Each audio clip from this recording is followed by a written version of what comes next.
नमस्ते। B.Ed second year अपना जो सब्जेक्ट है शैक्षिक प्रबंधन तथा समावेशी विद्यालय का निर्माण, इसके अंतर्गत पेपर अपना थर्ड है। आज का जो अपना टॉपिक है प्रधानाचार्य की जो प्रशासनिक नेतृत्व के सिद्धांत है उसके बारे में अपन अध्ययन करेंगे। तो इसमें है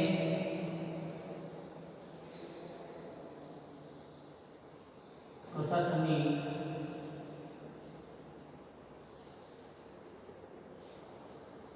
नेतृत्व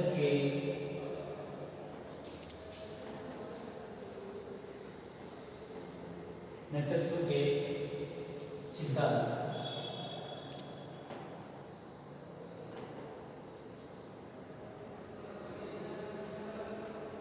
है ना, प्रशासनिक नेतृत्व के सिद्धांत जो प्रिंसिपल ऑफ एडमिनिस्ट्रेटिव लीडरशिप क्या है इसके बारे में अपन अध्ययन करेंगे। प्रशासनिक नेतृत्व के जो की प्रक्रिया कुछ आधारभूत सिद्धांतों पर कार्य करती है और इन सिद्धांतों का आधार पर ही प्रशासनिक नेतृत्व की क्षमता का उपयोग विद्यालय व्यवस्था में किया जाता है। प्रशासनिक नेतृत्व के अंतर्गत जितनी भी गतिविधियों को संपन्न किया जाता है उनके मूल में अनेक सिद्धांतों को अपनाया जाता है। उसमें जो पहला है अपना नियोजन।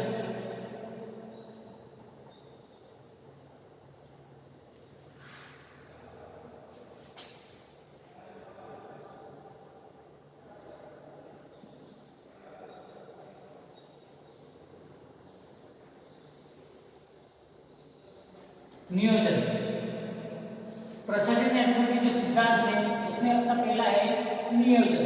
इसके अंदर जो किसी भी चीज के लिए प्लानिंग बहुत जरूरी है ना। तो ये प्रशासनिक नेतृत्व का जो प्रमुख सिद्धांत नियोजन होता है।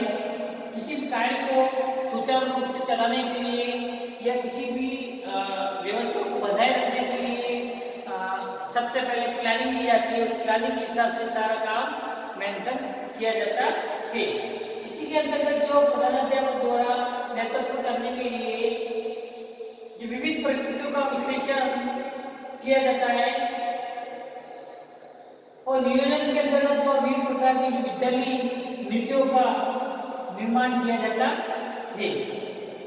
पक्ष या विपक्ष पर विचार किया जाता है और इस प्रकार जो कुशल प्रशासन नेतृत्व की सफलता नियोजन को सफलता निर्भर करती है।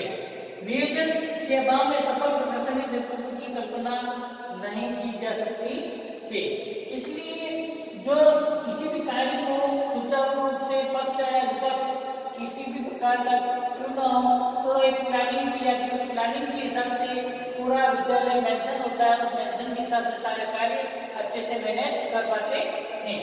ठीक है, फिर इसी के साथ में अपना जो सेकंड आता है नीति निर्माण का सिद्धांत।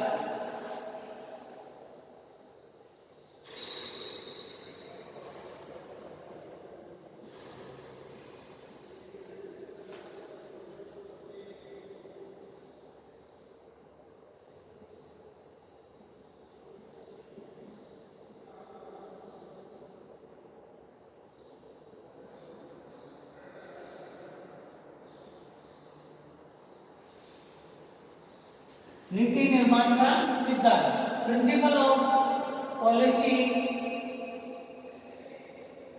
कंस्ट्रक्शन। प्रशासनिक जो नेतृत्व की प्रक्रिया में विविध प्रकार की जो नीतियों का निर्धारण किया जाता है। इन नीतियों के आधार पर ही विद्यालय में प्रभावशीलता की स्थिति उत्पन्न की जाती है और प्रत्येक प्रधानाध्यापक में से अपेक्षा की जाती है कि नीतियों के निर्धारण में सर्वजन हिताय एवं सर्वजन सुखाय के सिद्धांत का अनुकरण करे, जिससे कि वह प्रत्येक नीति शिक्षक, छात्र, विद्यालय के हित में हो। इन नीतियों के द्वारा सामाजिक आकांक्षों की पूर्ति हो सके और इस प्रकार नीति निर्माण का सिद्धांत प्रशासनिक नेतृत्व का प्रमुख सिद्धांत है। फिर इसी के अंतर्गत अपना थर्ड आता है क्रियान्वय का सिद्धांत।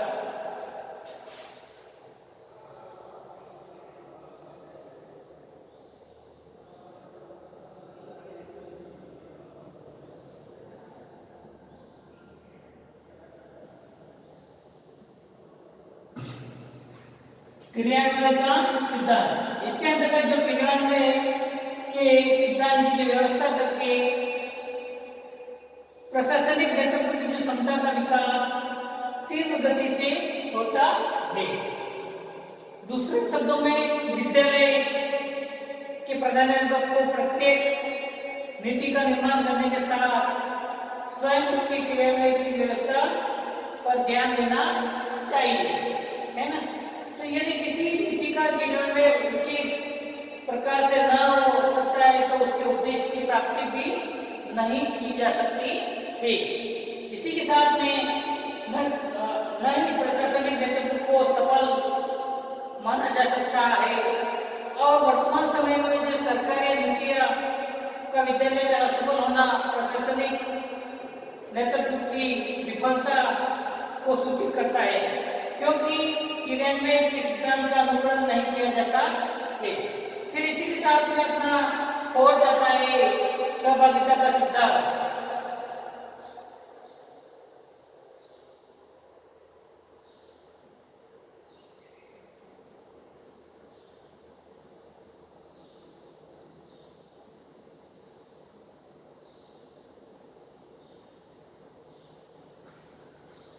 सहभागिता का सिद्धांत,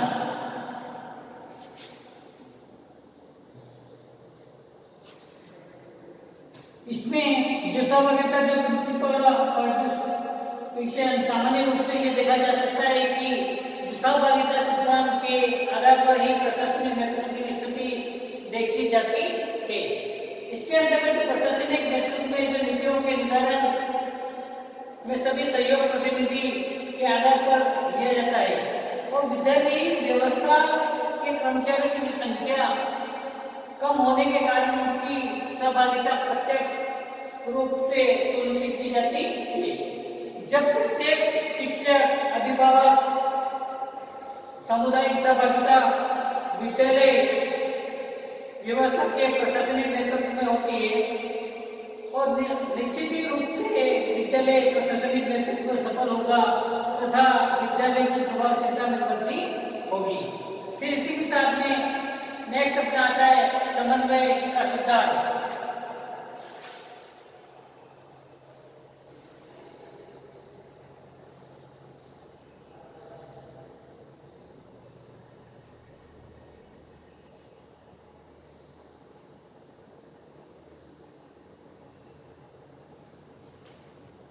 समन्वय का सिद्धांत, इसमें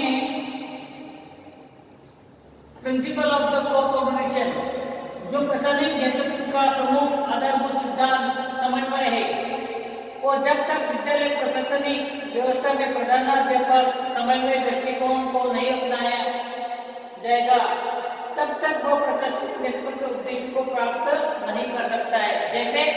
जैसे प्रधानाध्यापक द्वारा जब किसी नीति का निर्धारण किया जाता है तो उस नीति का विरोध भी हो सकता है। इस विरोध को समाप्त करने के लिए उसके द्वारा जो समन्वयवादी दृष्टिकोण का सहारा लिया जाएगा और इससे और विरोध की समाप्ति होगी तो दूसरों को प्रशासनिक नेतृत्व भी सफल सिद्ध होगा। फिर इसी के साथ में 6 पॉइंट आता है अपना व्यापकता का सिद्धांत।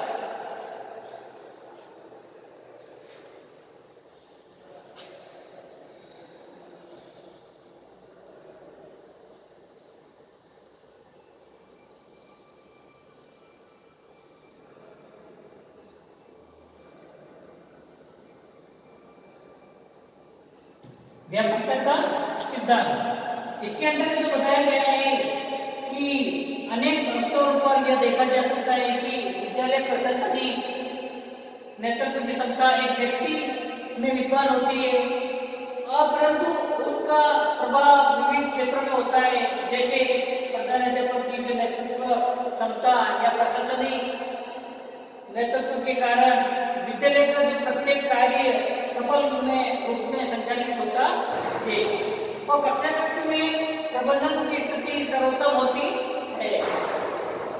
विद्यालय में जो पाठ्यक्रम सहभागी गामी क्रियाओं का संचालन सर्वोत्तम रूप में होता है तथा छात्रों का सर्वांगीण विकास संभव होता है। फिर इसी साथ में अपना 7 पॉइंट आता है निर्देशन एवं परामर्श का सिद्धांत।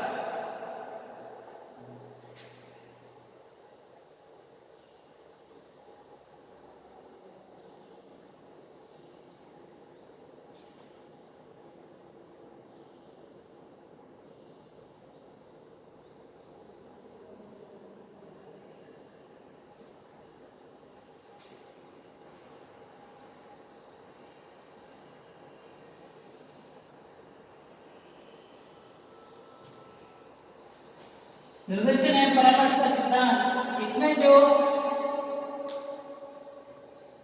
प्रशासनिक नेतृत्व की जो प्रक्रिया में अनेक अवसरों पर प्रतिरोध की जो स्थिति उत्पन्न है और यह गतिरोध जो शिक्षक, छात्रों और अभिभावक आदि की ओर से हो सकता है।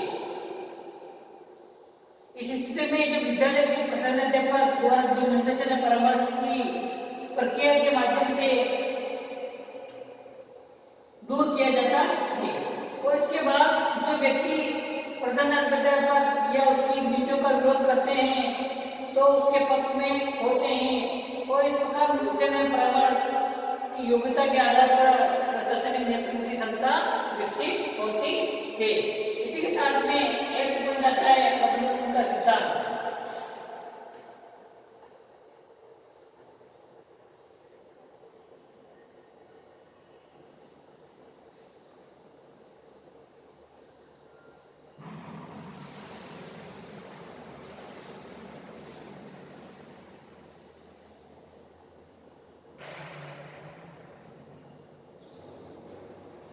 प्रबंधन का सिद्धांत,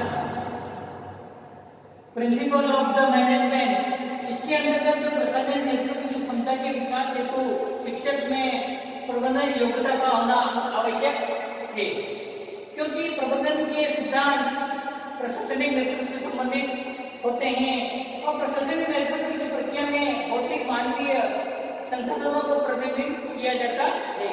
तो मानवीय संसाधन के विद्यालय में जो शिक्षक, कर्मचारी एवं छात्रों में सम्मिलित होते हैं तो वर्तमान समय में जो अभिभावक एवं समुदाय के व्यक्तियों को भी सम्मिलित किया जाता है।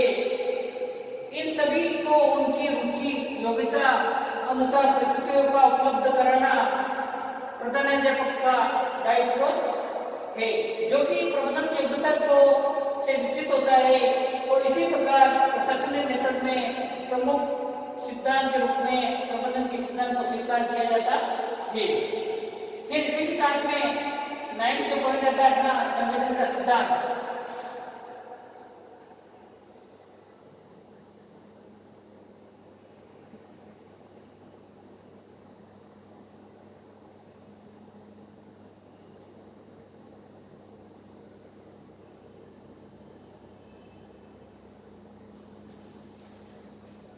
संगठन का सिद्धांत, इसमें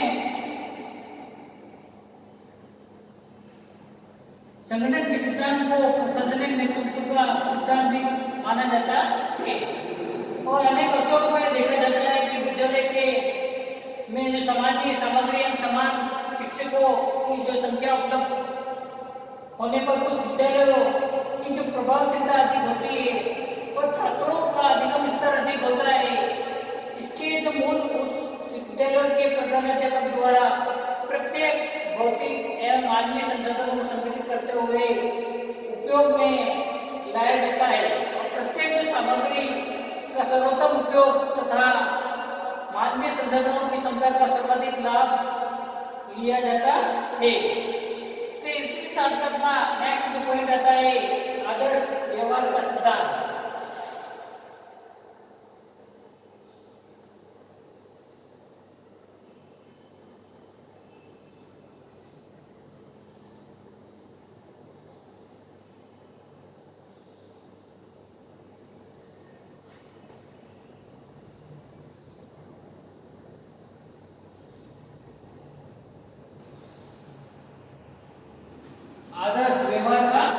सिद्धांत। इसमें जो सामान्य रूप से देखा जाता है कि जो प्रशासन नेतृत्व की जो योग्यता में रखने वाले व्यक्तियों का जो व्यवहार आदर्श रूप से होता है, जैसे एक प्रधानाध्यापक द्वारा जो विद्यालय के हित में विशेष प्रकार की जो नीतियों का निर्धारण किया जाता है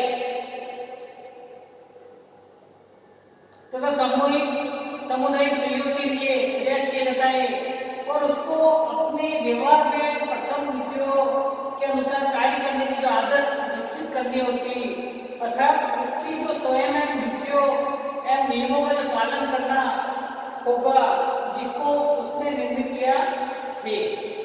तो द्वितीय उसको जो सामुदायिक कार्यों में जो भाग लेना होगा और उसके सुख दुख में सहभागिता करनी होगी जिससे समुदाय के व्यक्ति और उसके कार्य व्यवहार में प्रभावित है। इस प्रकार इसमें जो आदर्श व्यवहार के सिद्धांत को प्रमुख स्थान प्रदान किया जाता है। नेक्स्ट और लास्ट सार्वजनिक हित का सिद्धांत।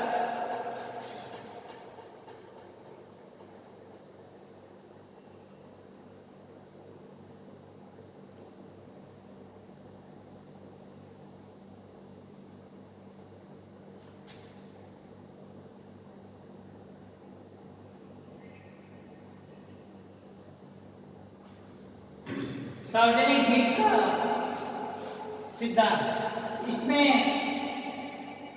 सार्वजनिक जो हित के सिद्धांत को प्रशासनिक नेतृत्व का प्रमुख सिद्धांत माना जाता है क्योंकि इसमें सार्वजनिक हितों के लिए जब नीतियों का निर्माण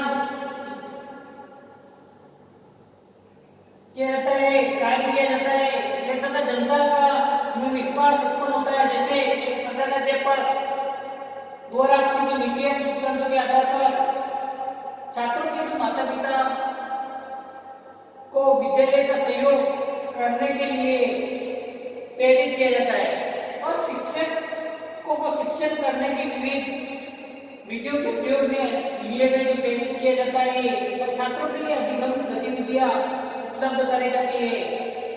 इस प्रकार की जो स्थिति में प्रत्येक व्यक्ति ये समझता है कि प्रधानाध्यापक द्वारा किए जाने वाले कार्य सार्वजनिक हित में है और इससे विद्यालय कर्मचारियों समुदायों एवं छात्रों का प्रधानाध्यापक को सार्वजनिक हित में है। इससे प्रधानाध्यापक की जो नेतृत्व क्षमता में वृद्धि होती है और इस प्रकार के सार्वजनिक हित का सिद्धांत प्रशासनिक नेतृत्व का प्रमुख सिद्धांत माना जाता है।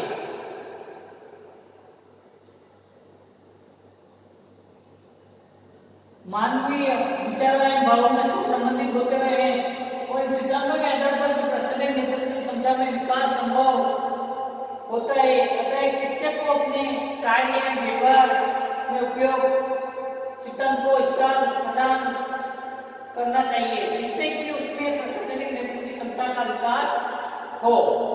तो प्रशासनिक नेतृत्व के जो सिद्धांत थे उसके बारे में अपन अध्ययन किया है। ठीक है, इसको एक बार अच्छे से देख लेना। ठीक है, कक्षा में उसको व्यवस्थित बनाने के लिए और ध्यान से सुनने के लिए आपको